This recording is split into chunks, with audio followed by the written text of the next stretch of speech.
کہ اگر ہم اپنے من کو صاف کریں گے تو بھی اللہ ہم سے پیار کریں گے، اگر ہم اپنے تن کو پاک صاف رکھیں گے تو بھی اللہ تعالیٰ ہم سے محبت فرمائیں گے۔ نبی علیہ السلام نے ارشاد فرمایا الطہور شطر الایمان، پاکیزگی ایمان کا حصہ ہے۔ بعض جگہوں پہ فرمایا نصف الایمان، کہ پاکیزگی آدھا ایمان ہے۔ چنانچہ عورت کو چاہیے کہ اپنا مزاج ایسا بنائے کہ گندگی سے کمپرومائز نہ کرے۔ اس کا تعلق انسان کے ٹیسٹ سے ہے، اس کے مزاج سے ہے۔ بعض لوگ ایسے ہوتے ہیں، مرد ہوں یا عورتیں، کہ ان کو گندگی کے ساتھ کمپرومائز وہ کر چکے ہوتے ہیں، چنانچہ ان کو گندگی محسوس ہی نہیں ہوتی۔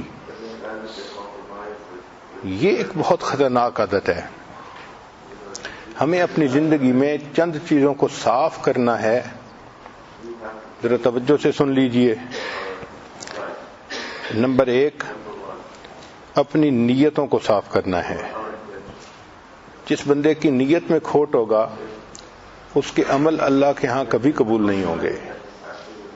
انما الاعمال بالنیات وانما لامرئ ما نوی،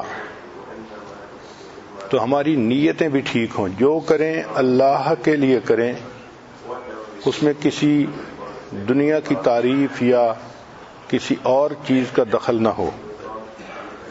دوسرا، ہم اپنے دل کو بھی صاف کریں، چونکہ صاف دل کو اللہ تعالیٰ پسند فرماتے ہیں۔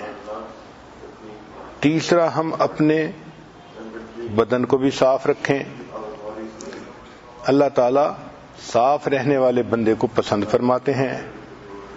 اور چوتھا، ہم اپنے کپڑوں کو بھی صاف رکھیں۔ ایسا نہ ہو کہ گندے کپڑے ہوں اور آدمی کو احساس ہی نہ ہو، تو کپڑے روزانہ صاف ستھرے پہننا اور ان کو صاف رکھنے کی کوشش کرنا، یہ عادت ہونی چاہیے۔ اور پھر اپنے گھر کو بھی صاف رکھیں۔